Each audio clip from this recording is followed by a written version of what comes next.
Hello and welcome everyone. This is your friend Nitish Kumar, author, motivational speaker and life coach. कैसे हैं आप सभी? आशा करता हूँ स्वस्थ होंगे, मस्त होंगे और अपनी सक्सेस की जर्नी में व्यस्त होंगे।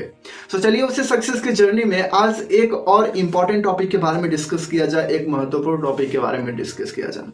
काफी दिन हो गए, वीडियो शूट नहीं हो पा रहा था, मैं कहीं बिजी था।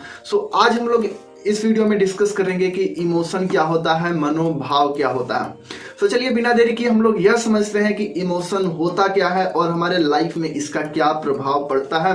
एकदम इजी लैंग्वेज में मैं आपको डेली लाइफ से रिलेट करके समझाऊंगा कि इमोशन क्या होता है। लेक्सिको डेफिनेशन ऑफ इमोशन, यानी कि एक मनोवैज्ञानिक थे लेक्सिको, उन्होंने अपना एक डेफिनेशन दिया। इमोशन फील्ड में उन्होंने अध्ययन किया, उन्होंने अपना डेफिनेशन दिया, मतलब कि इमोशन से रिलेटेड। तो अगर आपके एग्जाम में आता है what is the lexico definition of emotion, so आप इस डेफिनेशन को आराम से लिख दीजिएगा। सो हम लोग थोड़ी सी समझ लेते हैं कि लेक्सिको की डेफिनेशन क्या होती है। A strong feeling deriving from one's circumstances, mood or relationship with other. Emotion are responses to significant internal and external event. यानी कि किसी भी परिस्थितियों या दूसरों के साथ संबंधों से उत्पन्न होने वाली एक मजबूत मनोदशा ही हमारी भावना कहलाती है, यानी कि इमोशन कहलाता है। जैसे हम लोग अब इसको एग्जाम्पल के साथ समझेंगे तो बहुत ही अच्छे तरीके से आपको समझ में आ जाएगा। तो पहले इस डेफिनेशन को एक बार और पढ़ते हैं कि किसी भी परिस्थिति में, यानी कि किसी भी परिस्थिति में या एक दूसरे के साथ संबंधों से उत्पन्न होने वाली एक मजबूत मनोदशा। यहाँ पे दो चीजें आ रही, देखिए। पहला तो एक किसी भी परिस्थिति है और दूसरा किसी भी संबंध में, यानी कि किसी भी परिस्थिति को पहले हम समझते हैं फिर संबंधों के बारे में समझते हैं। तो किसी भी परिस्थिति, मान लीजिए कोई व्यक्ति है, ये व्यक्ति हो गए। अब इनको पब्लिक स्पीकिंग में, मतलब एक back without planning, without information, इनको पब्लिक स्पीकिंग करने के लिए स्टेज पे भेज दिया गया और सामने लाखों की, मतलब कि हजारों की ऑडियंस बैठी है, बहुत सारे लोग बैठे हैं। अब इनको पब्लिक स्पीकिंग करना है। अब इनका क्या हाल होगा? अब वहां जाएंगे, मतलब कि मान लीजिए यहाँ पे लाखों, मतलब कि हजारों लोग हैं, यहाँ पे बहुत सारे लोग हैं। अब इनके सामने इनको पब्लिक स्पीकिंग करनी है। अब वहां पे इनके अंदर घबराहट आएगी। क्या आएगी? घबराहट आएगी यहाँ पे इनके अंदर। सो यहाँ पे देखिए एक घटना हो, यानी कि परिस्थिति में, किसी भी परिस्थिति में जब कोई भी अचानक से घटना होती है, सो वहां से इनके घबराहट की इमोशन जो निकल के आ रही, क्या आ रही है? घबराहट की इमोशन निकल के आ रही है। सो यहाँ पे ये बहुत ही स्ट्रॉन्ग फीलिंग है, बहुत ही स्ट्रॉन्ग फीलिंग है घबराहट, यानी कि इनको यहाँ पे घबराहट हो रही है। सो किसी भी परिस्थिति में आपको समझ में आगे, आप दूसरों के संबंधों में बात करते हैं कि दूसरों के संबंधों में कैसे इमोशन, मतलब ये होता है। सो जैसे मान लीजिए कोई व्यक्ति है, अब यहाँ पे मान लीजिए एक बच्चा है। अब यहाँ पे इनकी मदर है। कौन है ये? इनकी मदर। अब इनके बीच में रिलेशन मान लीजिए है, ठीक। अब इनके बीच में कोई बात हो जाती है, कोई अनबनी हो जाती है, कोई भी मतलब ये हो जाता है। और प्यार भी एक स्ट्रॉन्ग फीलिंग है, मतलब कि लव भी स्ट्रॉन्ग फीलिंग है, वहां भी इमोशन आता है। सो मान लीजिए ये बच्चा जो है अपने माँ से बहुत प्यार करता है, यानी कि माँ से प्यार करता है, यानी कि माँ भी अपने बच्चे से प्यार करती है। अब यहाँ पे एक बच्चा जो है अपने माँ को मतलब देखने के बाद काफी हर्ष उल्लास से भर जाता है, काफी मतलब कि हैप्पी हो जाता है और उनकी तरफ बहुत ही एक्साइटमेंट के साथ दौड़ने लगता है। और माँ भी इस बच्चे को मतलब प्यार करने के लिए गोद में उठाती है। यहाँ पे देखिए क्या होता है, एक दूसरे से संबंध में जो इमोशन व्यक्त हो रहा है, यहाँ पे लव का इमोशन व्यक्त हो रहा है, यानी कि प्यार का इमोशन व्यक्त हो रहा है। सो इसको हम मतलब बोल सकते हैं कि यह भी एक इमोशन है। सो आपको यह डिफिनीशन समझ में आ गई होगी कि अ स्ट्रॉन्ग फीलिंग, यानी कि यह हमारी एक बहुत ही मजबूत मनोदशा है जो कि किसी भी परिस्थितियों में या किसी भी एक दूसरे के साथ संबंधों से उत्पन्न होती है। अब इसी के साथ जैसे मान लीजिए और भी डिफिनेशन हैं, जैसे कि घबराहट हो सकता है, ठीक। अब घबराहट हो सकता है, शत्रुता हो सकता है, क्रोध हो सकता है, यह सारी चीजें हमारी इमोशंस ही हैं, यह सारी स्ट्रॉन्ग फीलिंग है। और यह बताया गया कि भावनाएं जो होती हैं, यानी कि इमोशन जो होता है, यह घटित हो सकता है, यह घटित हो सकता है। जैसे किसी भी परिस्थिति में देखा जाए, वह व्यक्ति जो था, जैसे यह व्यक्ति जो था अब इसको पब्लिक स्पीकिंग करने के लिए ऑडियंस के सामने भेज दिया गया था without any information, without any planning. So इसके अंदर क्या हुआ, घबराहट हुई, यानी कि यह घटना इसके साथ घटी।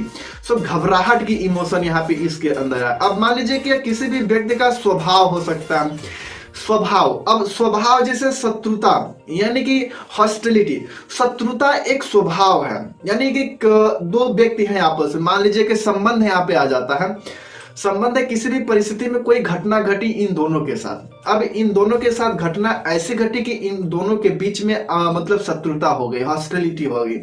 अब वह व्यक्ति जब भी उसको देखता है सो अपने इमोशन को इस तरीके से व्यक्त करता है, मतलब कि एक शत्रुता, कड़ुकता या बहुत ही हेटेड बोल सकते हैं, इस तरीके की इमोशन को व्यक्त करता है। यानी कि उसके बॉडी का एक्सप्रेशन, फेस एक्सप्रेशन उसे घृणा टाइप का मतलब व्यक्त करता है। तो यहाँ पे क्या हो गया, यह एक स्वभाव बन जाता है अगर शत्रुता है किसी भी व्यक्ति से। तो यहाँ पे कौन सी इमोशन व्यक्त हो रही है, हॉस्टिलिटी, यानी कि शत्रुता।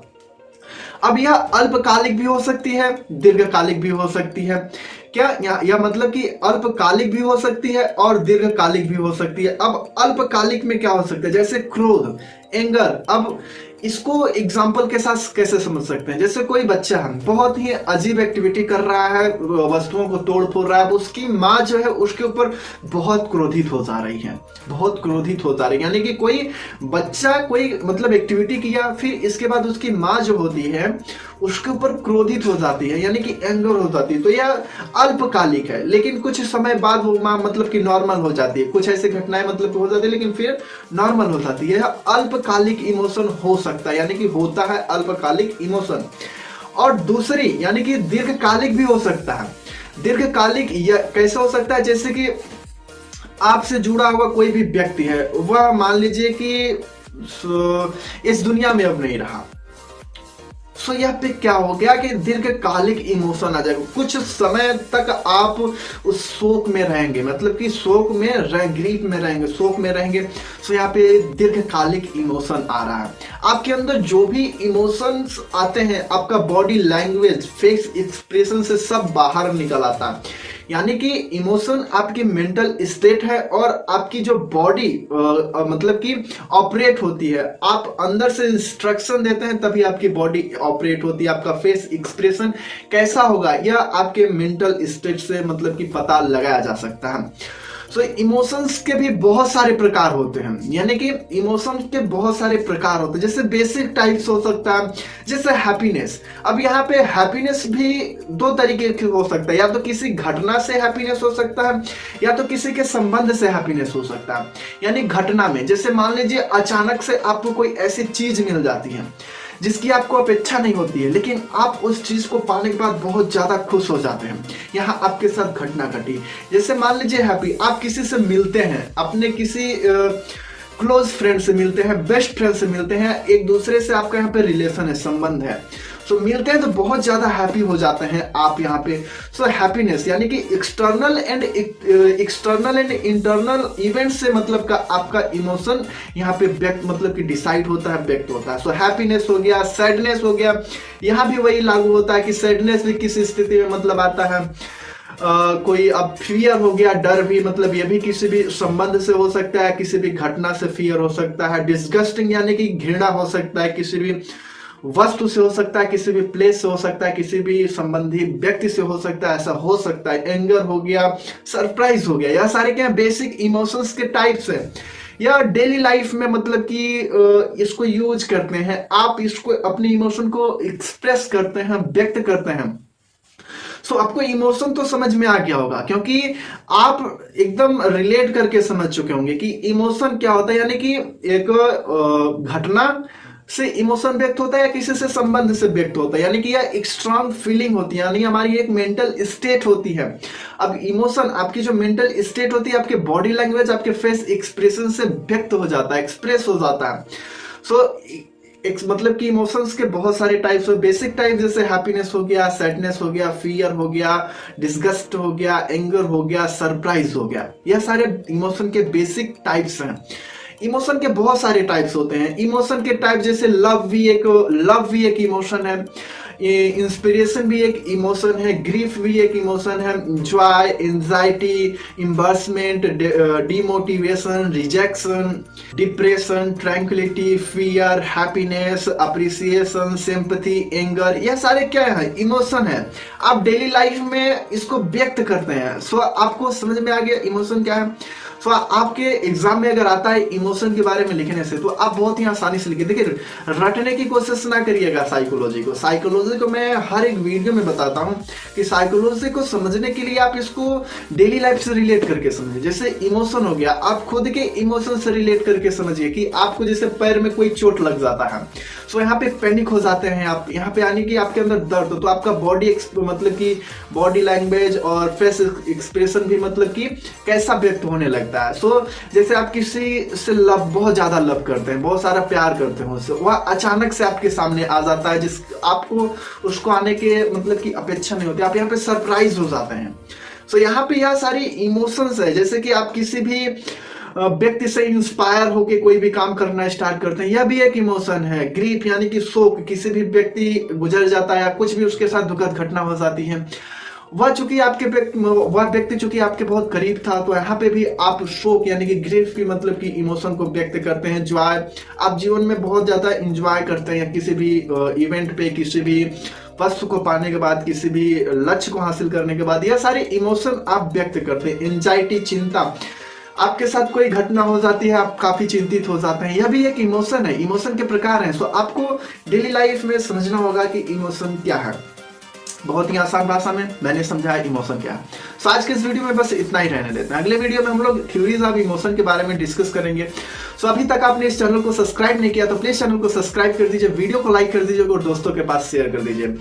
कीप शाइनिंग गाइस, स्टडी करते रहिए, अपनी सक्सेस को नेक्स्ट लेवल पे लेके जाते रहिए।